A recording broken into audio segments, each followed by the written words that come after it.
Lecture de l'histoire de la rédemption d'Ellen White. Chapitre 29. La crucifixion du Christ. Jésus-Christ, le Fils bien-aimé de Dieu, fut livré au peuple pour être crucifié. Disciples et croyants de la contrée avoisinante se joignirent à la foule qui suivait le Sauveur jusqu'au calvaire. Soutenue par Jean, le disciple bien-aimé, la mère de Jésus était présente elle aussi, le cœur en proie à une douleur indicible. Pourtant, elle espérait, comme les disciples, que cette scène pénible changerait, que Jésus manifesterait sa puissance et qu'il apparaîtrait aux yeux de ses ennemis comme le Fils de Dieu. Puis son cœur défaillait à nouveau lorsqu'elle se rappelait les paroles qu'il lui avait dites à mots couverts concernant les événements qui se déroulaient ce jour-là. À peine le Christ avait-il franchi la porte de la maison de Pilate qu'on apporta la croix qui avait été préparée pour Barabbas. On la chargea sur les épaules sanglantes et meurtries du Sauveur. Les compagnons de Barabbas, qui étaient condamnés à mourir en même temps que Jésus, furent eux aussi chargés d'une croix. Le Seigneur fit quelques pas en portant sa croix, puis, à cause de la perte de sang, de la souffrance et de la fatigue excessive, il s'écroula sans connaissance sur le sol. Quand il eut repris ses sens, la croix fut de nouveau chargée sur ses épaules et on l'obligea à avancer. Après avoir fait quelques pas en titubant, ployant sous le lourd fardeau, il s'affaissa une fois de plus inanimé sur le sol. On crut d'abord qu'il était mort, mais finalement il reprit connaissance. Les prêtres et les chefs du peuple n'éprouvaient pas la moindre pitié pour leurs victimes, mais ils comprirent que Jésus était incapable de faire un pas de plus avec cet instrument de torture. Tandis qu'il réfléchissait à ce qu'il pourrait faire, un Cyrénéen dénommé Simon arrivait en sens contraire du cortège. À l'instigation des prêtres, on réquisitionna cet homme et on l'obligea à porter la croix du Christ. Les fils de Simon étaient des disciples de Jésus, mais lui-même n'était jamais entré en contact avec le Sauveur. Une grande foule suivit le Christ jusqu'au calvaire. De nombreuses personnes se moquaient de lui et le ridiculisaient. D'autres pleuraient et chantaient ses louanges. Ceux qu'il avait guéris de différentes infirmités et ceux qu'il avait ressuscités des morts proclamaient avec force ses œuvres merveilleuses. Ils insistaient pour savoir ce que Jésus avait fait pour être ainsi traité comme un malfaiteur. Quelques jours auparavant, cette foule l'avait salué au milieu de joyeux hosannas, en agitant des branches de palmier, tandis qu'il entrait triomphalement dans Jérusalem. Mais parmi tous les gens qui, ce jour-là, avaient chanté ses louanges pour faire comme tout le monde, nombreux étaient ceux qui criaient maintenant « Crucifie-le! Crucifie-le » Cloué sur la croix. Parvenus au lieu de l'exécution, les condamnés furent fixés aux instruments de supplice. Tandis que les deux brigands se débattirent lorsqu'on voulut les mettre en croix, Jésus, lui, n'offrit aucune résistance. La mère du Seigneur regardait, ulcérée d'angoisse, espérant toutefois qu'il ferait un prodige pour échapper à cet tortionnaire. Elle vit qu'on étendait ses mains sur la croix, ses mains bénies qui avaient dispensé tant de bienfaits et qui étaient intervenues si souvent pour apaiser la souffrance. Puis on apporta un marteau et des clous. Quand ceux-ci furent enfoncés dans les chairs tendres, fixant les mains à la croix, les disciples, le cœur brisé, éloignèrent de ce spectacle atroce la mère du Sauveur qui ne pouvait plus en supporter davantage. Jésus ne fit entendre aucune plainte. Son visage resta calme et serein, mais de grosses gouttes de sueur perlèrent sur son front. Nulle main secourable n'essuya cette sueur mortelle, aucune parole de sympathie ou de fidélité inébranlable ne vint réconforter son cœur humain. Seul, il foulait au pressoir, et nul homme d'entre les peuples n'était avec lui. Ésaïe 63, 3.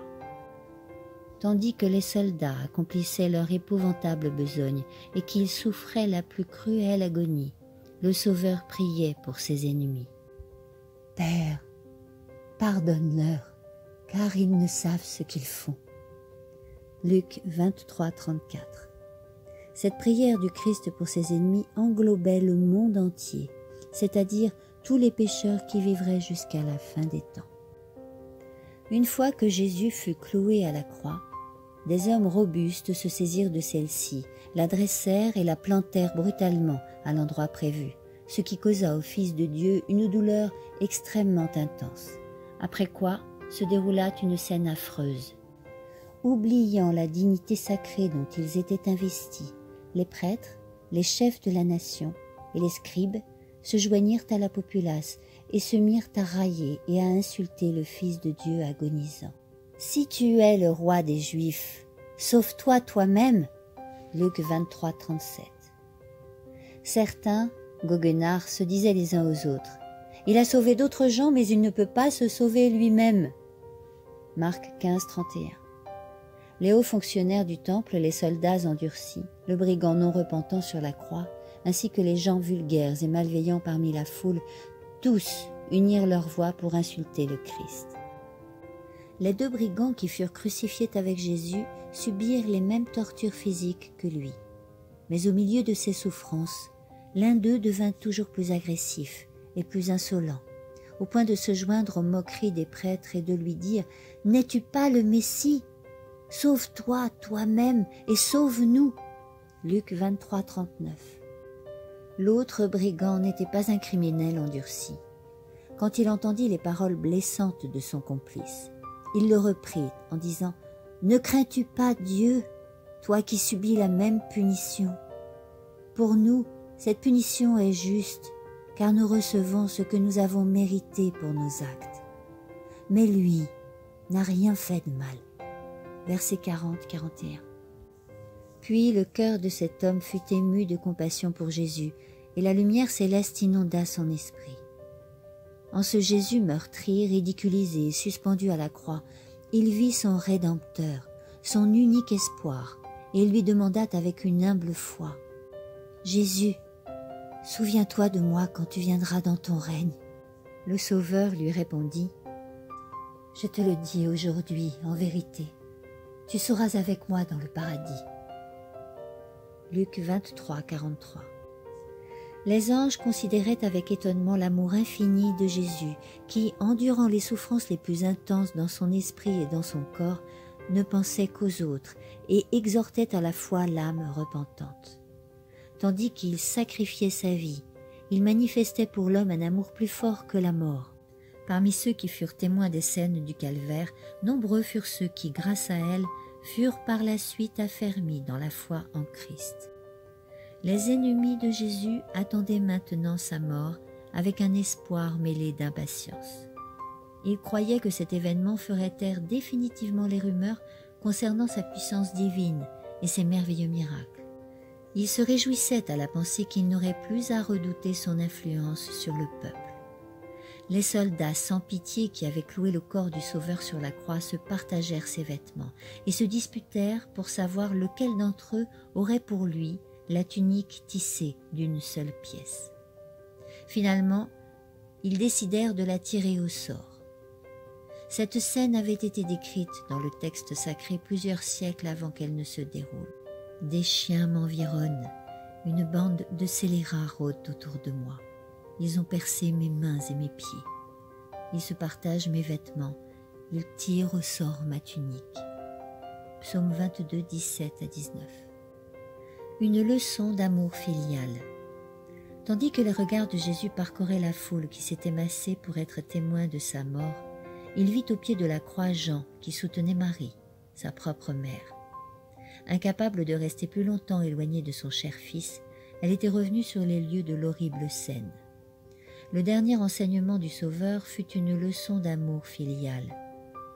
Considérant le visage de sa mère, accablée de douleur, il fixa ses regards vers Jean et lui dit « Voici ton fils, mère. » Puis, s'adressant aux disciples, il lui dit « Voici ta mère. » Jean 19, 26, 27.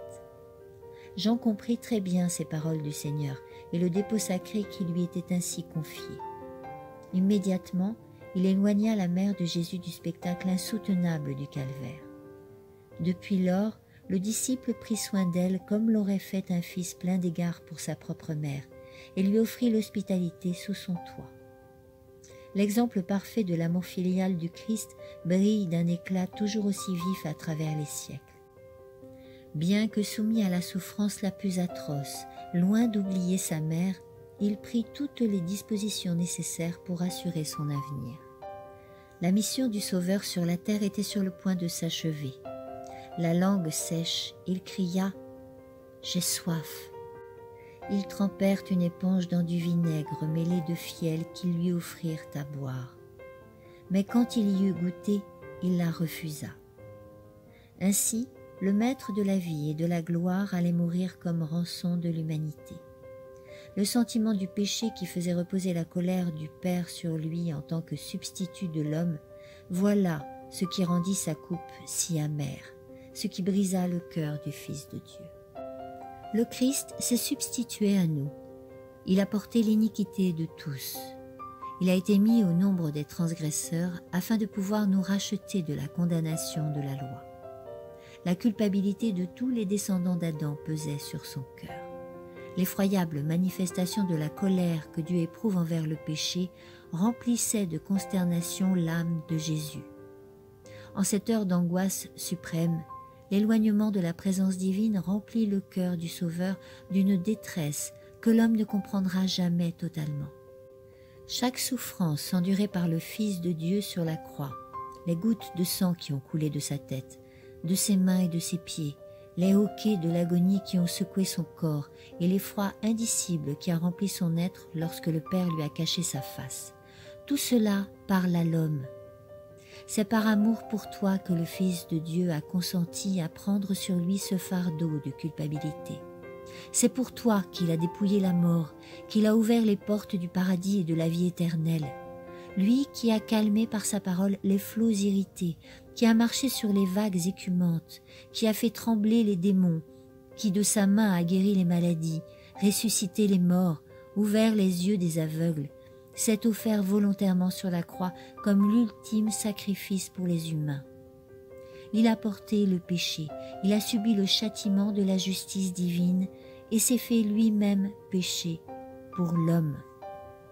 Satan assiégeait le cœur de Jésus de ces tentations redoutables.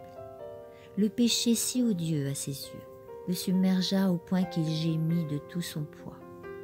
Rien d'étonnant que son humanité frémît en cette heure tragique. Les anges assistaient avec étonnement à l'agonie morale du Fils de Dieu, qui était si intense qu'il ressentait à peine ses souffrances physiques. Les habitants du ciel se voilèrent la face devant cet horrible spectacle. La nature elle-même compatissait avec son auteur, maltraité et mourant. Le soleil refusait d'éclairer une scène aussi atroce. En plein midi, alors qu'il illuminait la terre de tous ses feux, l'astre sembla disparaître soudain, et une obscurité totale enveloppa la croix et ce qui l'entourait comme dans un suaire. Les ténèbres durèrent 3 heures. À la 9e heure, elles se dissipèrent au-dessus de la foule. Mais elles continuèrent à envelopper le Sauveur comme dans un manteau.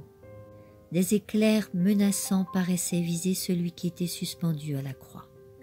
Alors Jésus cria d'une voix forte « Éloi, Éloi, lema sabachthani », ce qui signifie « Mon Dieu, pourquoi m'as-tu abandonné ?» Marc 15, 34. C'est accompli.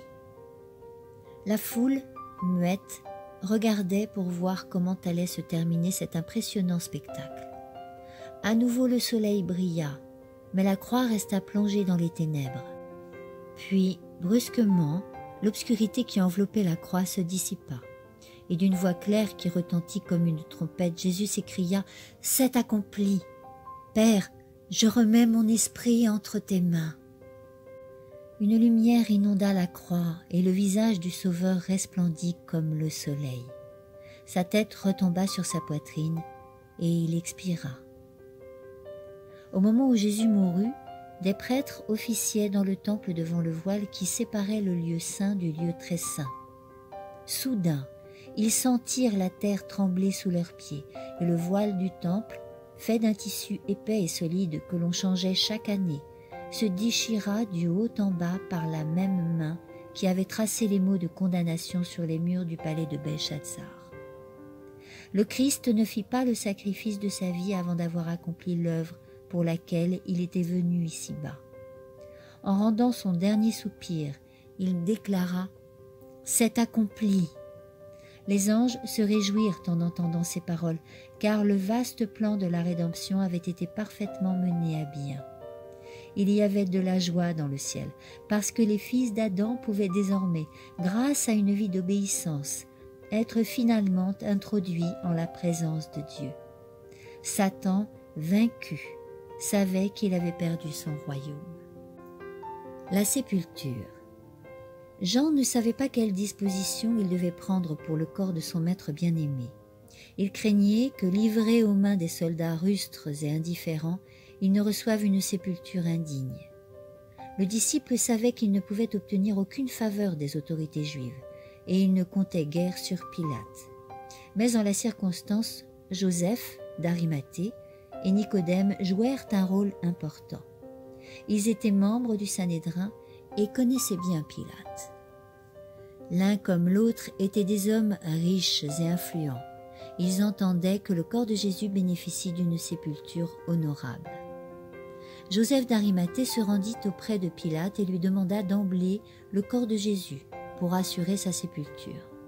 Pilate donna donc l'ordre de mettre le corps à la disposition de Joseph.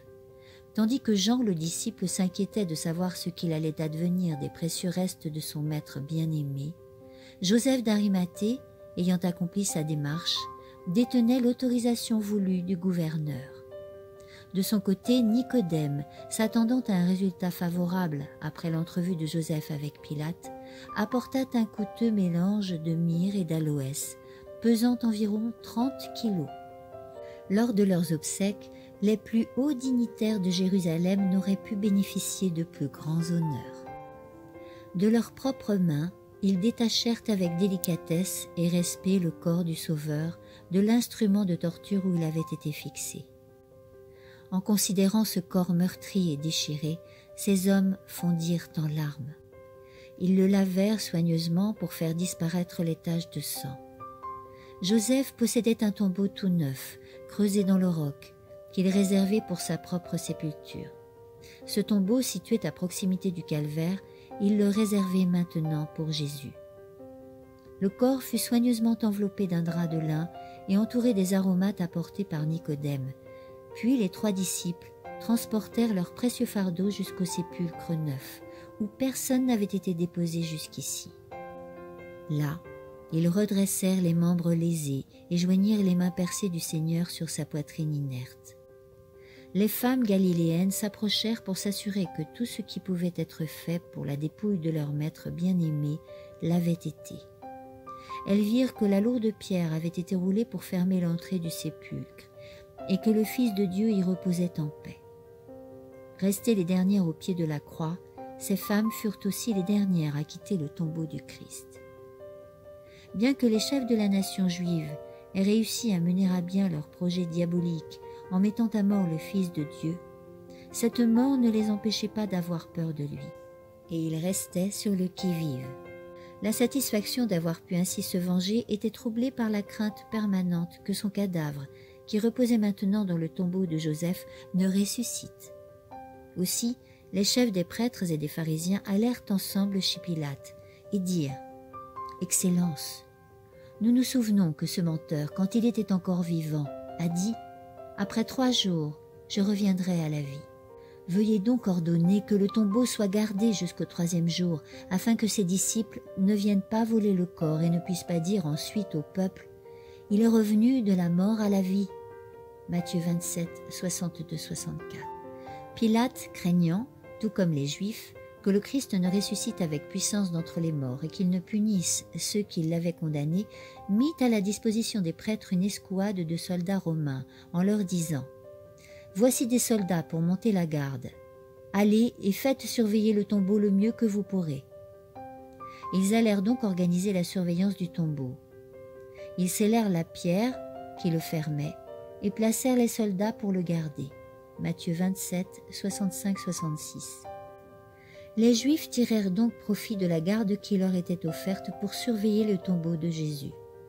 Ils mirent les scellés sur la pierre qui enfermait l'entrée, afin que celle-ci ne soit pas déplacée sans qu'on s'en aperçoive, et ils prirent toutes les dispositions nécessaires, de peur que les disciples n'usent d'un subterfuge en enlevant le corps de leur maître.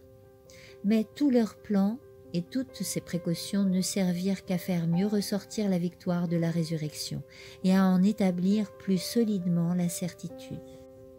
Suite de la lecture au chapitre 30 dans le prochain audio.